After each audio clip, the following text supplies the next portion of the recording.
B, estudiar las regiones donde a posterior se podrían instalar ciudades. Este era uno de los detalles fundamentales. Lamentablemente, Diego de Rojas pierde la vida al enfrentarse con los naturales aquí, cerca de Medellín, más al sur de Atamisqui. Pero sus soldados continúan hasta Córdoba, después regresan y entregan esa valiosa información a Pedro de la Gasca. Entonces ahí viene la decisión de formar y conformar, y elige a un tal capitán Juan Núñez de Prado para que funde una ciudad y establezca la gobernación en una región adecuada, en la región del Tucumán. Núñez de Prado viene con sus soldados, con una gran cantidad también de los naturales de los incas, que han sido sometidos, y también vienen esclavos negros. Los indígenas también son esclavos, pasan a ser esclavos. Esto hace de que venga hasta la zona de Monteros, actual Tucumán, sur de Tucumán. Allí en el río Oisalí, en la orilla izquierda, un margen izquierda, funda la primera ciudad del Barco un 29 de junio de 1550.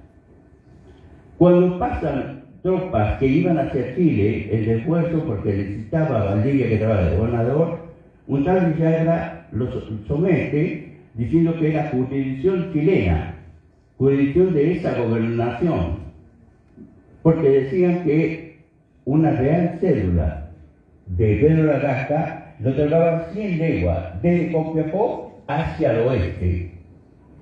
Indudablemente que hubo un problema de tiempos y de dirección y de saber exactamente hacia dónde llegaba esas 100 leguas, que no era hacia la zona donde estaba esta ciudad del Barco. Pero esto obliga a Núñez de Prado trasladarla más al norte, sobre el río Quiriquiri, más o menos para ubicarlo, es en el actual San Carlos, al sur de la provincia de Salta. Otro problema, no había suficiente alimento y los aborígenes de la zona eran belicosos, lo que obliga a pensar de trasladar nuevamente a la ciudad. Encima le llega el informe de la Real Audiencia de que debía volver a donde había fundado su ciudad o más al sur. Y esto es lo que decide, se traslada nuevamente, pero lleva la formación de sus cabildos con sus cabildantes elegidos, sus habitantes y todos aquellos que lo acompañaban en esta campaña para, de una forma, ubicar a la nueva ciudad. Y esa ciudad del Barco, de acuerdo a las investigaciones que he realizado, la ubica en el lado izquierdo, más el izquierdo del río del Estero, que se llamaba en aquel momento, o Michimayu o Río Dulce. O sea, a la altura de la bajada actual. Para ubicarlo sobre ruta 1, más o menos unos 4 o 5 kilómetros, estamos ubicados en estos momentos. En esa región es donde le instala la ciudad Núñez de Prado. Y hay un detalle. Al poco tiempo, aquí, en esta zona de la bajada, había gente, los aborígenes, los tónocos, que sembraban y ya cosechaban el maíz. ¿Qué pasó? La gente de Chile, se enteraron de este tema, viene con un Francisco de Aguirre y toman la ciudad para ser trasladada al otro lado del río, a la zona derecha. Porque, y ahí viene la investigación más profunda, de este lado del río, el agua que viene en recorrido del norte al sur, por un efecto físico que se llama efecto Coriolis, en nombre de un arquitecto francés, el agua circula en el sentido de la aguja del reloj. Esto socava la costa derecha del río, no así la izquierda, encima con zonas bajas, lo cual inunda, y en eso los invito cuando estén después de esta mañana, o por ahí recordar, si se paran en el puente del Francisco Solano, el puente nuevo, van a ver la serie de construcciones que tiene que hacer la provincia, la ciudad capital, para poder sostener que las crecientes no coman esa zona inundable. Y si es inundable, no se podía levantar las casas precarias de aquel tiempo. Si es inundable, no se podía realizar sembrados.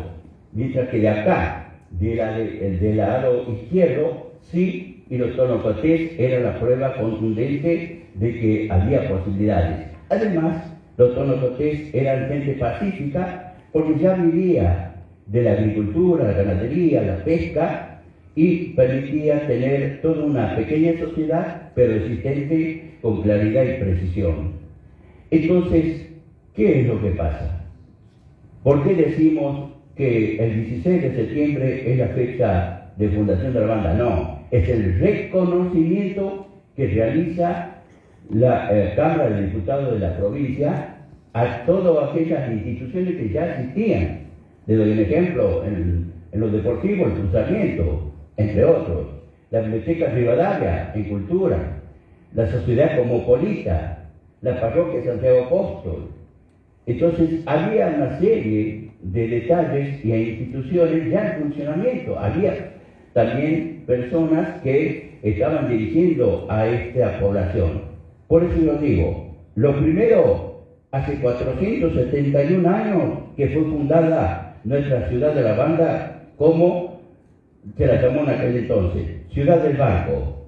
Después pasó a ser Pueblo Banda, porque así está, en los sellos de esas instituciones que he nombrado, figuran en las actas de su fundación un sello que dice Pueblo Banda.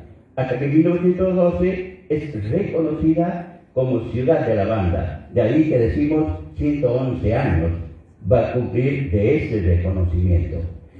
Y otros detalles más que hacen de que yo los invito a futuro, de a partir de hoy, de seguir con esta investigación para que algún día la banda realmente tenga una fecha de creación, de nacimiento, de fundación, como realmente nos merecemos. Y conocer a esta ambigua situación de decir un 16 de septiembre de 1912 pareciera nueva, pero no es tan así. Para mí es la primera ciudad estable del país. 1552, un 29 de junio, fundada por Juan Núñez de Prado. Gracias por la atención, y yo les digo que sobre los rieles y en las letras, el pasado de ayer sea este presente de hoy, y nos proyectemos al futuro en un tren al desarrollo como nos merecemos en nuestra querida ciudad de la Banda. Gracias.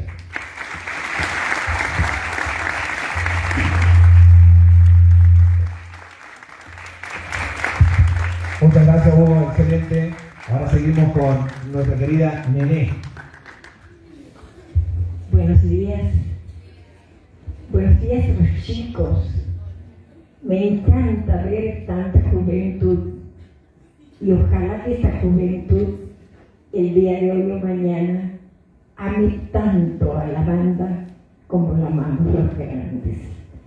Voy a tratar de ser corto y voy a hablar primeramente sobre personas que ustedes sé que conocen su trayectoria. Por una curiosidad de la historia, tanto la capital de Santiago del Estero como la banda carece de acta fundacional. ¿Qué es un acta fundacional? Es lo mismo que un acta de nacimiento, porque cuando ustedes nacen hay un acta que dice que han nacido tal día, tal mes y tal año. La banda no tiene ese documento, pero sí tiene un documento de identidad que es precisamente el 16 de septiembre de cada año, establecido por primera vez tomando como base 1912. Ese paso de Pueblo Banda a Ciudad de la Banda deja atrás una larga historia ¿Qué es lo que nosotros tratamos de traerla al presente? Y que la antigüedad de la banda sea mucho mayor que el momento de ser declarada ciudad. Yo voy a tomar como base expresiones de alguien que ustedes conocen mucho, los chicos, Domingo Bravo. Domingo Bravo fue un gran investigador, nacido en la banda, ¿no? Pero sí en el departamento. Pero fuera de eso, para nosotros ha sido bandeño, porque tuvo una trayectoria muy buena en la banda. Bueno, ¿qué nos dice él con respecto a la historia de la banda? Nos dice que tenemos la suerte de contar con 3 personas que nos hablan de esa historia del pueblo banda. Y se refiere a Blanca Irurzu, gran escritora bandeña, nacida en 1910, cuyos padres fundaron un excelente y reconocido establecimiento educacional que se llamó la Escuela Libertad. Luego, Domingo Bravo nos habla de don Cristóforo Juárez. Don Cristóforo Juárez no nace en la banda, nace en el departamento en Cuyo, en el año 1900. A poquito tiempo, que le da la facilidad por su antigüedad en edad, conocer mucho de la historia de la banda y también de su departamento. Pero también nos habla de una persona que para mí ha hecho un trabajo extraordinario con respecto a la historia de la banda, don Lázaro Criado. Es el que ha investigado documentos municipales de la provincia, periodísticos, o sea, se ha nutrido de gran conocimiento, pero con base documental. Y tuvo la suerte de que cuando él estaba escribiendo ese libro, tenía un amigo, y ese amigo le facilitó muchos conocimientos también, que son relatos que él había recabado y había atesorado de su familia. Me refiero a don Ramón Rosa Pérez, que descendía precisamente de los que se puede casi afirmar que son una de las familias casi fundadoras del pueblo banda. Pero yo también quiero remitirme un poquito a escritores e investigadores más actuales, y me voy a referir a una gran amiga a la que respeto por toda la investigación que ha hecho, que vive, es grande como estoy yo también, ya viejita, pero que nos ha dejado un libro muy interesante sobre los orígenes de la banda. Eva vive aquí, pegadito al cine Renzi, Eva Pérez Perizgar. Y también voy a hacer alusión a otro gran investigador santiagueño, el doctor Antonio Castiglione. Voy a empezar a dar las bases por las cuales el doctor Bravo habla y se refiere a Blanca Irurzu. ¿Qué nos dice Blanca? Blanca Irurzu tiene un libro que desgraciadamente no se consigue, no se está editando, y ojalá el Consejo Deliberante y la Municipalidad de la Banda reediten esos libros, porque hay muchas anécdotas y muchos relatos sumamente interesantes y que a ustedes les va a gustar, porque está relatado con un así ameno, que lleno de anécdotas preciosas y también de datos históricos, por supuesto. Blanca escribió el libro El pueblo que nombro y amo. Era una enamorada de la ciudad de La Banda. Ella textualmente en ese libro habla sobre la formación del pueblo expresando: a orillas del río Dulce vivían en virtud de la real cédula y las mercedes reales la familia Argañarás Santillán. Para que ustedes sepan qué es una cédula real, es la propuesta del rey de España a un grupo de personas que lo asesoraban. ¿Y qué son las mercedes? Las mercedes son la adjudicación de tierras a conquistadores que le prodigaron a la corona española gran rédito. Precisamente aquí en Aranda, nosotros tenemos o tuvimos, mejor dicho, una gran estancia. Una estancia que se llamó San Carlos, cuyo dueño a partir del año 1825 fue precisamente un señor que se llamó Horacio Santillán. Esas tierras eran tierras realengas, o sea, donadas por mercedes reales a conquistadores que llegaron a este suelo. Otra cosa que nos dice Blanca en su libro es que La Banda, sin acta de fundación, tiene como origen de su nacimiento un nucleamiento de gente que arribaron a esta parte de nuestro suelo y después la suma de muchos pobladores. ¿Por qué? Porque gente de Santiago, huyendo desde la otra banda del río a unas epidemias como fue el cólera y las crecientes que afectaban muchísimo a la zona de que hoy es capital, prefirieron cruzar el río y venir a establecerse en La Banda. Entonces, La Banda, la otra banda del río, ella ordena, refiriéndose a La Banda, que primero hay que hablar de las mercedes reales, luego del cólera en 1880, la crecida del río Dulce y por último menciona la explosión del progreso con la llegada en 1890 de nuestro ferrocarril. Con respecto a Cristóforo Juárez, nos dice que esa zona estaba habitada por indios, mejor dicho, por los dueños de la tierra, los indígenas tonocotés, que eran sedentarios.